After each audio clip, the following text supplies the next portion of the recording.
Jovem Pan Saúde.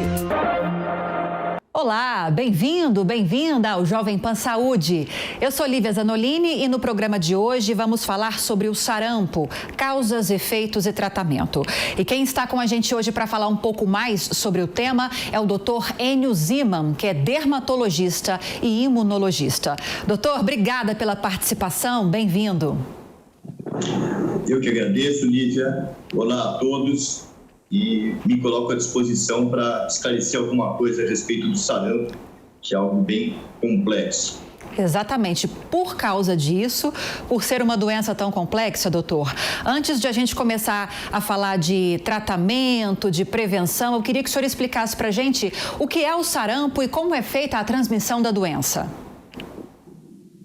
O sarampo é uma doença viral, é uma doença contagiosa, e é uma doença que antigamente era conhecida como doença da infância, porque normalmente quando se adquire o sarampo, se adquire uma imunidade permanente. Então antigamente havia uma crença de que era melhor a criança adoecer logo para ficar livre do sarampo. E isso se modificou bastante por causa das complicações, pneumonias causadas pelo vírus do sarampo, complicações neurológicas e realmente o sarampo é considerado uma doença grave que pode levar a outras doenças mais graves. Felizmente, nós temos a vacinação, que é uma maneira da gente procurar evitar esses quadros mais graves. Doutor, e quais são os principais sintomas e de que forma que essa doença se manifesta? O principal sintoma do sarampo, pelo qual ele fica conhecido, é um rash cutâneo, ou seja, manchinhas que se espalham pela pele inteira do paciente e que dão um aspecto pontilhado, avermelhado, que deixam o paciente com a pele um aspecto de irritação da pele toda. Junto costuma vir febre, mal-estar, pode vir dor de cabeça, tosse, sintomas respiratórios. Os sintomas respiratórios é que facilitam a transmissão.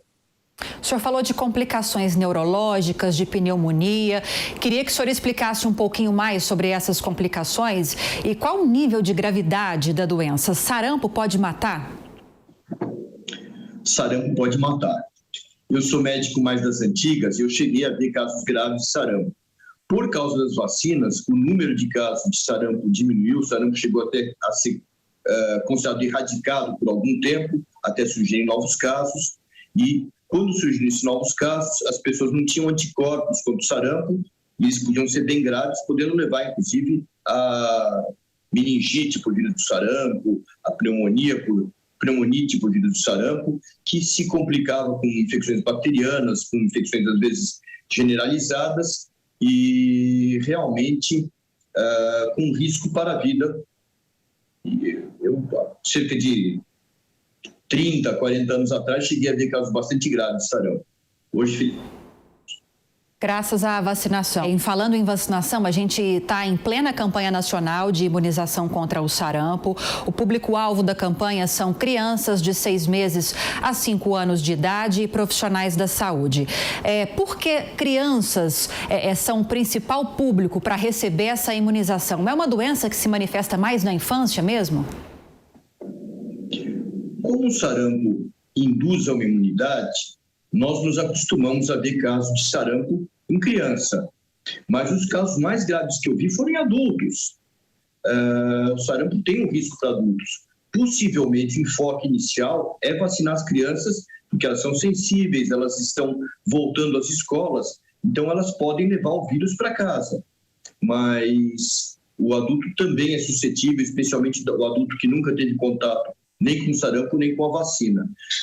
Até um certo tempo atrás, praticamente todas as crianças eram vacinadas. De um tempo para cá que houve essa falha vacinal e realmente a gente acredita que a vacina do sarampo precise ser complementada pelo contato com o vírus selvagem. Como não havia o vírus selvagem, com o tempo essa vacina poderia perder poder, né? Necessitando essa revacinação. Então, por isso, estamos começando pelas crianças, mas eu acredito que em breve deva se estender aos adultos também. O senhor mencionou falhas na vacinação e realmente a cobertura vacinal para essa doença e tantas outras tem caído bastante nos últimos anos. Como está a situação do sarampo especificamente, doutor? E o que explica essa baixa procura dos pais? Porque no passado os pais se vacinaram, tanto que o Brasil conseguiu o status de país com a doença erradicada, com o sarampo erradicado. Mas agora a doença volta a aparecer e alguns casos já vêm surgindo.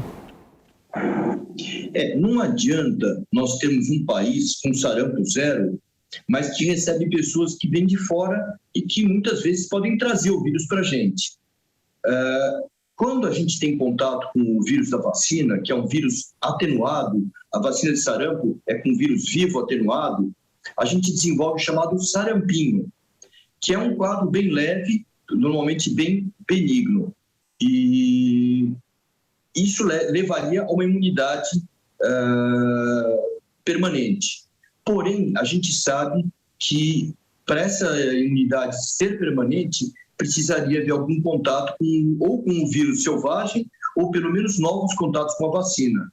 Então, ela pode, com o tempo, ir perdendo a eficiência. Nesse momento em que o indivíduo entra em contato com o vírus, se ele não estiver bem preparado, às vezes ele está com a imunidade um pouco debilitada, ele pode desenvolver um quadro bastante grave. Agora, doutor, o senhor falou que uma das formas de manifestação da doença são as manchinhas na pele. São na verdade, um dos primeiros sintomas que aparecem, né? E isso fica depois na pele, depois que a pessoa se cura, depois que ela passa por um tratamento? Isso fica para o resto da vida, as manchinhas? Não, o sarampo não deixa mancha residual. O sarampo desaparece. Na época em que eu era bastante jovem, adolescente, era normal ter sarampo na infância. Normalmente a pergunta que a gente fazia: você já teve sarampo? Não deixa nenhuma marca residual, ninguém sabe quem teve e quem não teve. Meus irmãos tiveram, eu na realidade não tive sarampo porque minha mãe teve sarampo durante a gestação. É um quadro que acontece e eu, de uma certa forma, herdei imunidade, cheguei a lidar com bastante pacientes portadores de sarampo, nunca adquiri a doença. Depois acabei tomando a vacina também, mas tomei tardiamente, não tomei na infância, né? Coisas da época. E realmente o quadro desaparece totalmente. Boa. E o tratamento, doutor? Como é feito o tratamento para quem desenvolve a doença? Normalmente o tratamento é sintomático. Normalmente trata-se a febre, antibiótico quando há infecção secundária, trata-se os sintomas. Nos casos mais graves, chega a se utilizar a gama-globulina, hiperimune, que são hormônios concentrados, se aplica, mas esses casos são bastante excepcionais. O senhor falou da vacinação anteriormente, e eu até questionei em relação à cobertura vacinal, e muitos especialistas dizem, doutor, que a baixa procura pela vacina, não só no caso do sarampo, mas também como de tantas outras doenças, está justamente no sucesso dos processos de imunização, dos processos de vacinação, e a gente cita o SUS aqui, que é um grande exemplo para o mundo todo. Como os processos de vacinação tiveram muito sucesso no passado e vem tendo ao longo dos anos, hoje, essas novas gerações, talvez elas não tendo esse contato tão próximo com a doença, não tendo conhecido pessoas que tenham sofrido com essas doenças que ficaram lá no passado, às vezes não veem tanta necessidade de vacinar os filhos, de buscar os postos de vacinação. Queria ouvir o senhor a respeito disso. O senhor também acredita que o sucesso dos processos de vacinação no passado, num passado recente, são talvez uma das justificativas de que hoje a cobertura vacinal esteja só caindo, esteja baixando? Acredito que sim. As pessoas perderam o medo, como a gente diz, né? O pessoal deixa de ver pessoas com as formas graves do sarampo e vão se preocupar com outras doenças e vão acreditar que sarampo não existe mais. Aliás, houve muito esse conceito, não só entre os pacientes, como até entre alguns médicos mesmo, porque muitos se formaram sem ver um caso de sarampo. Hoje, o indivíduo sai da faculdade, muitas vezes, sem ter visto presencialmente um caso. Viu em livro, viu em filme, em foto. Hoje as imagens são muito boas, mas muitas vezes o indivíduo sai da faculdade sem ter atendido um paciente com sarampo realmente. E quando ele encontra, ele fica na dúvida, porque a gente vê uma coisa, poxa, parece uma alergia, parece uma doença viral, mas eu não sei qual é. E sarampo não é um diagnóstico tão fácil, especialmente nos casos mais leves. Queria que o senhor falasse um pouquinho para a gente também, doutor Enio, só fugindo rapidamente agora do sarampo, que existem outras doenças virais, já que o senhor mencionou isso agora para a gente, que também deram muito trabalho no passado, que hoje tem vacina e que graças à vacina a gente quase não vê mais nenhum caso, né, surgindo aqui no Brasil. Eu não sei se dá para comparar, eu sou leiga no assunto, mas como é uma doença, a catapora, por exemplo, a catapora é uma doença que também se manifesta na pele, não sei se é parecida. Queria que o senhor falasse sobre outros problemas, outras doenças virais que também se manifestam de forma parecida com o sarampo e que hoje não estão presentes, pelo menos não com tanta evidência na sociedade, graças à vacinação. Realmente, algumas doenças virais foram conhecidas como doenças normais da infância ou próprias da infância, e isso levou muito a se subestimar a gravidade. A catapora realmente tem alguma semelhança com o sarampo, porque causa manchinhas na pele também. Ela é predominantemente bolinhas, né? Mas leva uma certa confusão. Existe a rubéola, que tem uma semelhança bastante grande com o sarampo, inclusive foi muito confundida, é muito comum o médico jovem, pouco experiente, ficar na dúvida, ou às vezes até o experiente mesmo, quando o quadro não é muito característico, junto com outras doenças não virais também, como a escarlatina, por exemplo, que leva um racho cutâneo também, é uma doença mais relacionada com streptococcías, e tudo isso pode ser tratado precocemente ou prevenido com vacinas, no caso da escarlatina, tratado com antibióticos, o que pode diminuir bastante a gravidade. Hoje, a melhor forma de prevenção, claro, para doenças que têm a vacina, é a vacinação. Eu posso afirmar isso com toda certeza, doutor? Pode, com toda certeza, sem medo de errar. Existem os famosos anti-vacina, pessoas que realmente procuram colocar novas ideias, espalhar ideias, mas realmente a associação médica, para a grande maioria dos médicos, há uma certa unanimidade, que as vacinas bem pesquisadas, bem desenvolvidas, são extremamente seguras e extremamente positivas.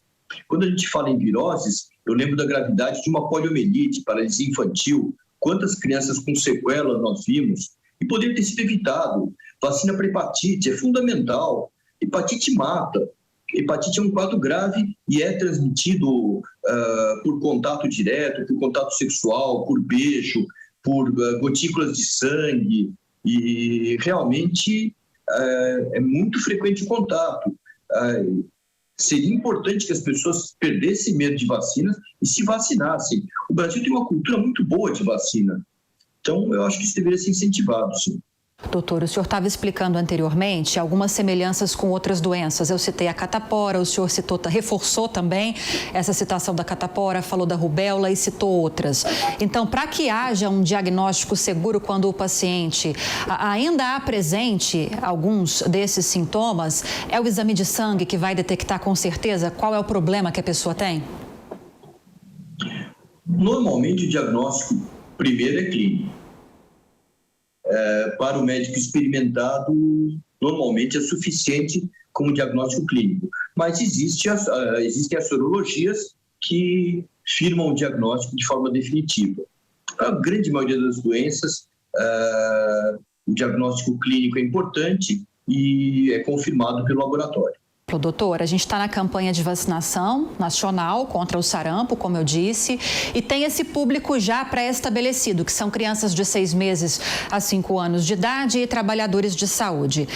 Por exemplo, se um adulto tem uma deficiência dessa vacina no seu cartão de vacinação, ele pode tomar essa vacina também ou ele tem que esperar terminar a campanha para ele tomar? Como é que funciona isso?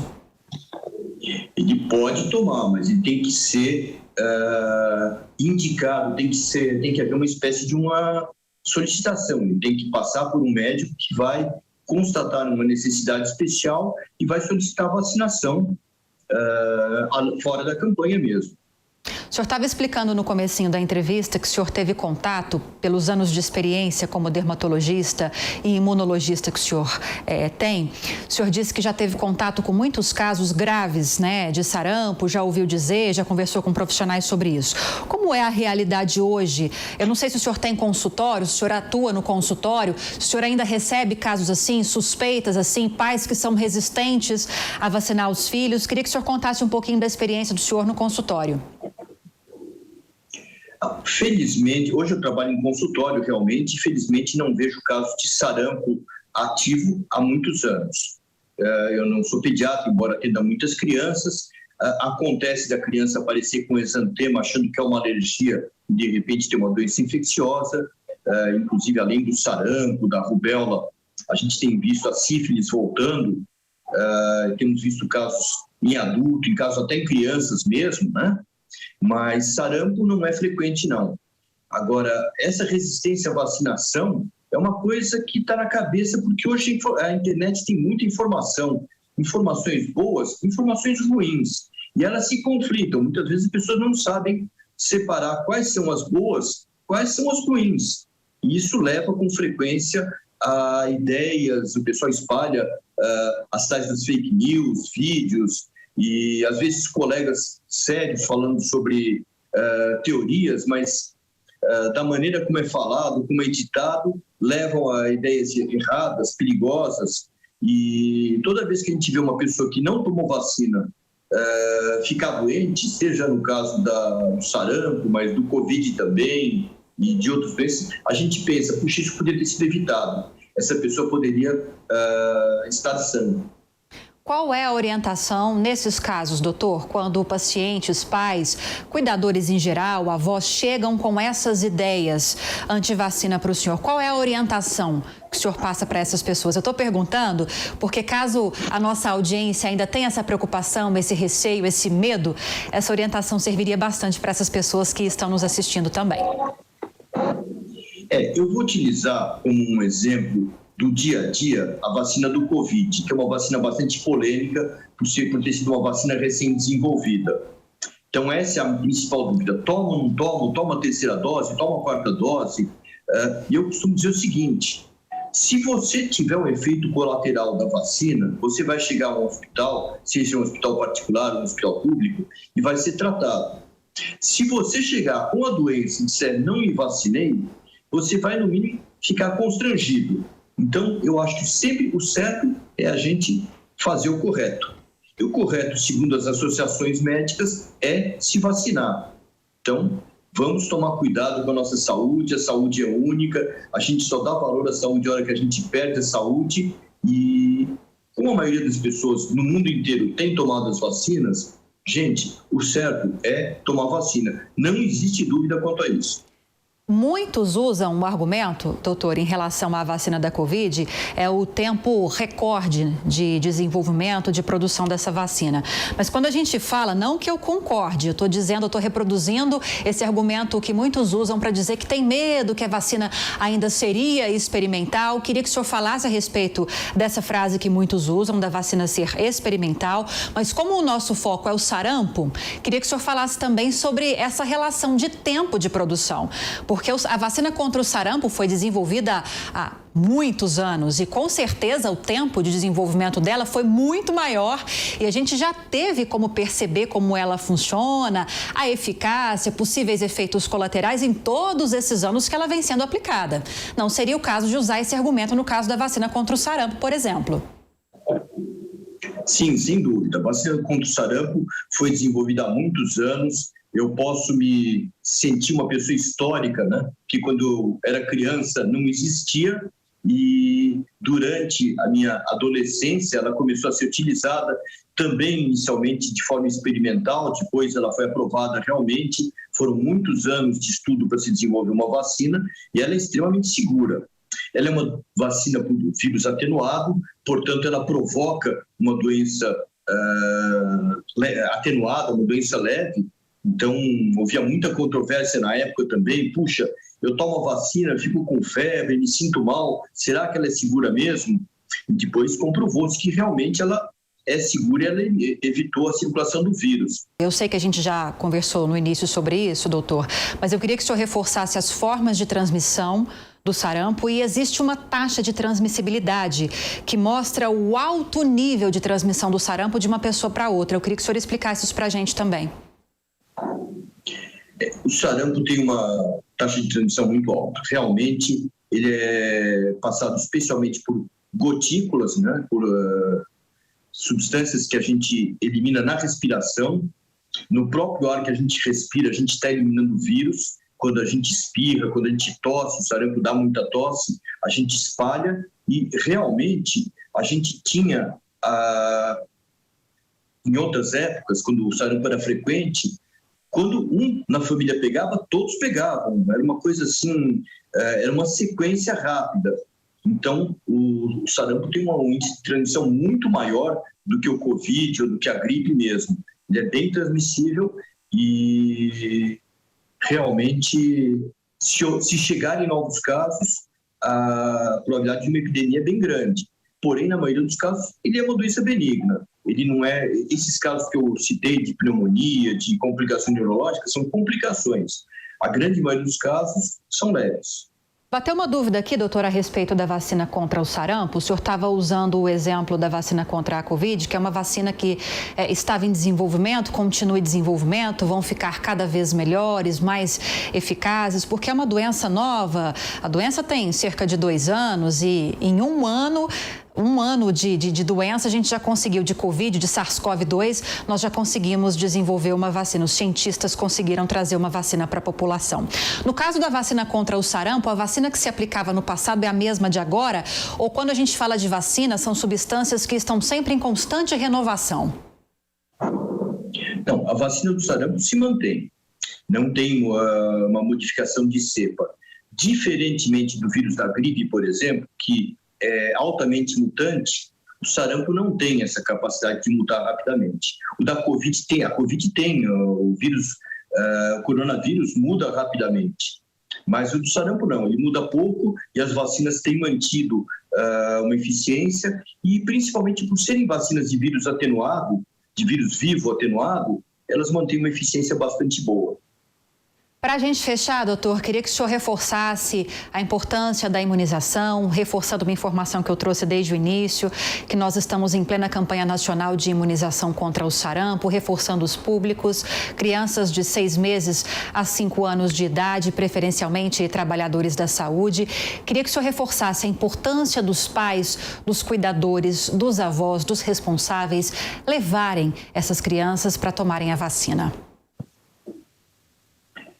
Realmente, esse é um tema que não deveria gerar controvérsia. Nós temos várias doenças que são prevenidas por vacinas, não só as que nós citamos, sarampo, rubéola, catapora, mas nós temos herpes, hepatite, temos febre amarela, temos tétano. Então, a vacinação é algo de saúde pública. Quando o indivíduo se nega a tomar uma vacina, ele está colocando a sua vida em risco e daqueles que estão em volta dele também. Portanto, hoje, a adesão às vacinas é um serviço de saúde pública e realmente, por mais que a pessoa diga, puxa, eu tenho direito de cuidar da minha saúde do jeito que eu penso, a gente diz o seguinte, não existe vacina contra a ignorância. Então, a gente tem que ensinar, tem que falar, tem que citar, tem que argumentar e tentar deixar as pessoas bem instruídas. Essa é a maneira da gente evitar que as pessoas errem por ignorância. No sentido bom da ignorância. Ignorância no sentido de não saber, de não ter se informado o suficiente. Então, assim como as pessoas buscam informações na internet e muitas vezes conseguem informações ruins, entrem nos sites das associações de imunologia, de alergologia, de pediatria, de geriatria. Lá vocês vão encontrar informações fidedignas de infectologia também. Vocês podem aprender muito sobre vacinas e eu tenho certeza que vocês vão ter uma opinião bastante favorável, porque muita gente deixou de adoecer por causa da eficiência do nosso SUS. Perfeito, acabamos de conversar com o Dr. Enio Ziman, imunologista e também dermatologista. Doutor, muito obrigada pelas explicações. Eu que agradeço, Lívia. Realmente foi muito útil e acredito que prestamos um serviço geral à população. Com toda certeza. Muito obrigada, um abraço para o senhor. Sempre às ordens. Muito obrigado. E o Jovem Pan Saúde fica por aqui. Como sempre, eu agradeço a sua companhia. Espero que tenha gostado do programa de hoje. E lembrando você, se houver alguma dúvida ou sugestão de outros temas, é só enviar um e-mail para a gente. saúde@jovempan.com.br. E para rever essa e outras entrevistas, é só acessar o canal Jovem Pan Saúde e também o aplicativo da Panflix para Android e iOS. Um grande abraço para você e até a próxima. Jovem Pan Saúde.